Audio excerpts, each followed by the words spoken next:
오늘 마침 보니까 총선 T-90일 전입니다. 딱 90일, 이제 세 달 정도 남았습니다. 다 됐다고 해. 어째 보면 참 다 된 것 같기도 하고, 어째 보면 또 33개월이라는 세월이 있습니다. 근데 무엇보다도 중요한 거는 지금 현재 대한민국이 하수상하다는 겁니다. 대한민국이 참 여러분들 생각도 아마 저하고 생각이 비슷할 건데, 대한민국이 도대체 지금 어째 돌아가는지 도대체 모르겠다. 도대체 지난날에도 사실은 좀 어려운 세월이 있었거든요. 경제가 어려울 때도 있었고, 또 미국 그리고 일본하고의 동맹 관계도 좀 삐그덕거릴 때도 있었고, 그리고 북한하고의 관계도 항상 위협을 받은 적도 있었습니다. 근데 그때는 사실 대한민국이 좀 더 발전을 빨리 할 수 있는데, 잘못하면 좀 뒤처지지 않을까, 잘 못 살지 않을까, 뭐 그런 걱정 정도였습니다. 그죠? 근데 지금은 저는 개인적으로 야, 이거 자유 대한민국이 붕괴될 수도 있겠다 하는 걱정이 앞섭니다. 여러분들은 과연 어떻게 생각을 하시는지는 몰라도, 경제만 보더라도 다 폭망했다고들 합니다. 며칠 전에 언론에 의하면 명목 성장률이 OECD 36개국 중에 34위라 그러거든요. 1.4%. 과거에 2007년도에 이 정부가 막 시작했을 때가 16위였습니다. 16위. 근데 지금 34위로 거의 올뱅이로 되는 그런 상황이고, 최저임금이 급격하게 상승하면서 일자리가 빠지죠. 그 다음에 52시간 근무, 강제 근무를 함으로써 일하고 싶어도 이제 일도 못하게 하는 그런 사람들입니다. 그리고 구형이나 이 천상이나 다 마찬가지지만, 상가에 가보면 한집 끝나 한너 전부 임대 표시되어 있고 빈 상가들이 참 많습니다.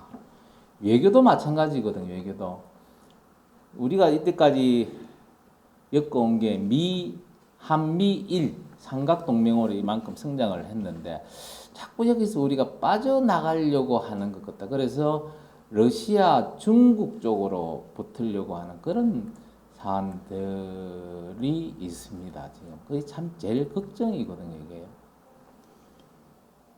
그리고 북한하고 관계도 늘상 우리 하고 싶은 이야기 한마디도 못하잖아요. 늘상 눈치 보고, 어떤 북한이 어떤 짓을 하더라도 잘못했지 않느냐라고 한번 어필도 못하는 그런 상황입니다. 최근에 보니까 김정은 트럼프의 친서 교환 관계도 우리는 신나게 와가지고, 아, 트럼프가 우리한테 김정은이 친서를 좀 전달해 달라고 하더라. 그래서 우리는 다시 한번 미국하고 북한의 중재자로서 역할을 해야 되겠다.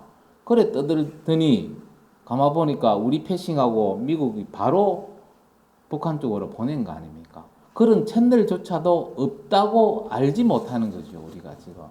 완전히 한국 패싱의 그런 사람들이다.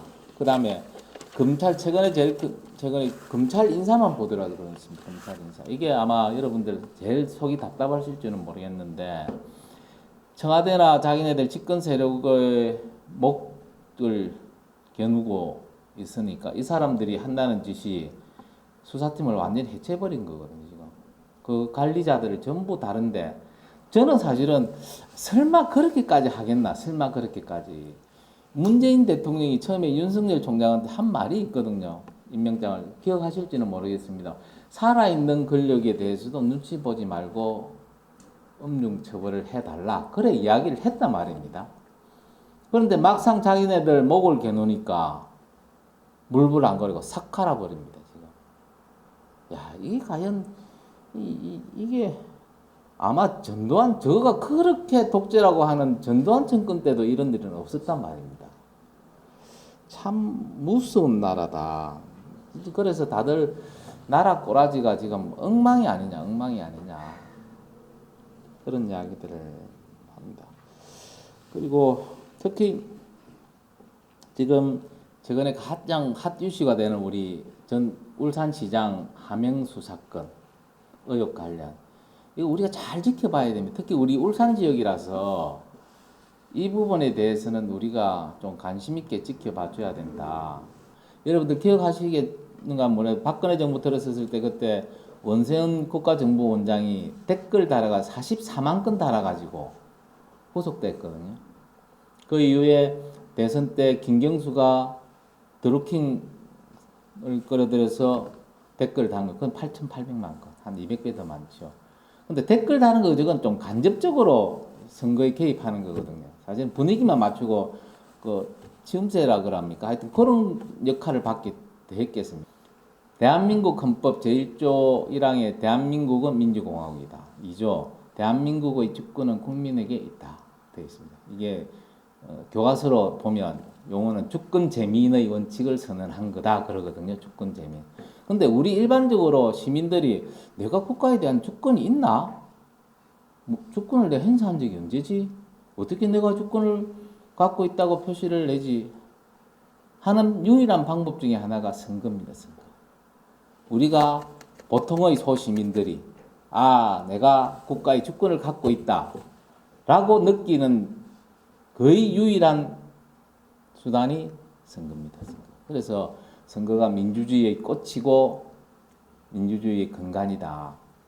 그래서 이 선거에 대해서 특히 공권력이 불법적으로 개입을 하면 이건 헌법을 부정하고 국기를 문란하는 행위와 같다. 이게 엄청나게 큰 일입니다. 엄청나게 큰 일. 지금 최근 현 정부의 실정 중에 세 가지를 특히 말하지 않습니까? 예전 유재수 전 부산 경제시장 감찰 무마건, 그 다음에 우리들 병원에 대출 1,400억 대출건, 특혜 대출건, 그 다음에 우리 울산시장 하면 그 중에 이게 제일 큽니다. 이게 제일 큽니다. 그럼에도 불구하고 우리 울산에서 아직 이걸 불씨를 잘 못 땡기고 있어요. 이걸. 조만간 저도 한번 해야 되겠다. 이에 대해서는 불씨를 좀 만들어야 되겠다. 다 시민들, 울주뿐만 아니라 울산 시민 전체가 내 표 도둑질 당한 거 어디 갔노 이거죠. 내 표 어디 갔노 도대체. 라고 부글부글 하는데 이걸 뭔가를 어떤 계기를 못 만들어주는 것 같아. 한번 좀 저희들도 고민을 많이 합니다. 근데 왜 이렇게 집권 세력이 폭거를 하겠습니까? 독주를 하느냐 이거죠. 첫째는 이제 국민들 물러보는 거죠. 국민들. 실컷 해봤자 국민들은 또 까먹고 또 우리가 자기네들이 가장 잘하는 이 상징 조작 내지는 여론 조작하면 감성팔이 같은 거 하면 얼마든지 이래도 국민들을 우리 편으로 따라올 거다 라는 생각이 있을 거고요. 또 하나는 대단히 반성도 하고 자성을 하지만 야당이 야당 역할을 얼마나 못한다. 근데 야당이 야당 역할을 못해 결론적으로 이야기를 하자면 쪽수가 모자란데 쪽수가. 최근에 일어나는 여러 가지 선거법이라든지 공수처 문제라든지 이거 다 물론 전략적인 실수도 있었지만 가장 기본적인 거는 쪽수가 모자란다. 쪽수가. 그런 이야기들입니다. 그래서 이번 총선 아까도 제가 말한 90일 정도 남았는데 이 총선이 과연 이제 대한민국의 앞날을 결정짓는 그런 중요한 선거라고 저는 생각을 합니다. 최근에 좀 놀랬던 게 여러분들 보셨는가는 모르지만 문재인 대통령이 신년사에 했죠. 신년사를 쭉 발표. 그 중에 용어 중에 어떤 용어들이 많이 나오면 민주공화국이다 하는 이야기들이 많아요. 민주공화국. 그거 한 6번 정도를 언급을 했거든요. 근데 문제는 뭐냐. 그 앞에 있어야 될 단어가 없어졌어요, 지금. 민주공화국이다. 앞에 있어야 될 자유민주공화국이다 하는 자유가 빠졌습니다. 아예 빠졌어요, 지금. 여러분들 자유민주공화국하고 민주공화국을 보면 엄청나게 다릅니다. 지금 민주공화국이라고 표방하는 대표적인 나라가 어디냐면 북한, 저 아프리카 이디오피아, 저 라오스 공통점이 다 있어요. 그 다음에 자유민주공화국이라고 표방하는 나라는 어디냐면 필리핀, 독일, 오스트리아. 비교가 되겠지, 비교가. 그래서 자유민주공화국이라는 것은 개인의 자유가 보장이 되고 시장의 자유가 허락되는 체제를 말합니다. 그러면 이게 자유가 딱 빠져버리면 있죠. 완전히 반대의 어떤 의미가 있다. 그 의미는 뭐냐면 다수에게 소수가 억압당하는 체제다. 그런 의미입니다. 그래서 잘못하면 이대로 가면 무엇보다도 뭐 경제가 어떻고 뭐 다 문제지만 가장 총체적으로 보면 대한민국에서 자유가 없어질 수 있다. 대한민국에서 자유가 아주 심각한 이야기입니다. 그 중에 가장 대표적인 게 어제 나오지 않습니까? 부동산 정책 아무리 내놔도 안 되니까 얼핏 툭 튀나오는 게 부동산 매매 허가제를 하겠다 이야기거든요. 전형적인 사회주의 정책입니다. 자, 부동산 매매 허가를 하면 사유재산권 침해 당하죠. 일단 내 부동산 하는데 허가 받아라. 그 다음에 또 필연적으로 따르는 게 뭐 거주 이전의 자유가 또 제한돼요. 여기서 여기로 내 아파트를 팔고 여기로 가려고 하는데 못 파니까 못 가잖아요. 거주 이전의 자유도 제한이 됩니다. 엄청나게 이런 식으로 쑥 한번 던져보고 국민 여러분 괜찮으면 밀어붙이려는 거고 안 괜찮으면 말 개인의 표현이다. 개인 의사 표현이다. 우리는 그거 검토한 적이 없다. 이래 발을 빼잖아요.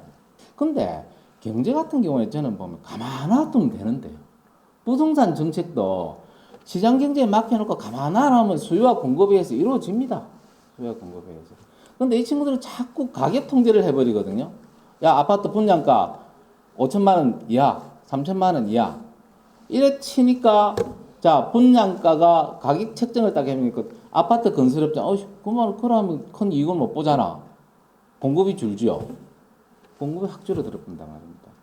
그리고 수요는, 줄어드네? 그럼 내가 사야 되겠네? 그 당연히 수요는 늘고 공급이 줄어드니까 가격이 확 오르지요. 가만 놔두면 돼, 그냥 경제는. 자꾸 만질라 하거든요. 그래서 정말로 우리가 개인으로서나 인간으로서 자유롭게 살 것이냐, 그렇지 않도록 할 것이냐 하는 결정이 이제 4월 15일 날 개판이 납니다. 뭐 여러 가지 여론조사에 의하면 뭐 이러쿵 저러쿵 하는데 그 안에 숨어져 있는 표심을 내지 않는 뭐 보통 말하는 샤이 보수들이 얼마나 있다 뭐 하지만 일단은 우리가 드러난 그 객관적인 수치를 믿고 우리가 대처를 해야 되거든요. 그걸 좀 깨야 된다. 과거보다는 많이 좋아졌습니다. 재작년 지방선거 대선 때는 사실은 우리 애들한테 우리가 끌려갔잖아요. 아빠 그게 아니잖아. 저쪽 해야 돼요.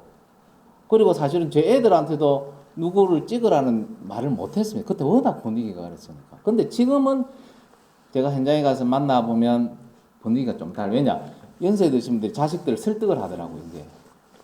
야, 그때 당시에는 네 말을 들어서 찍었잖아.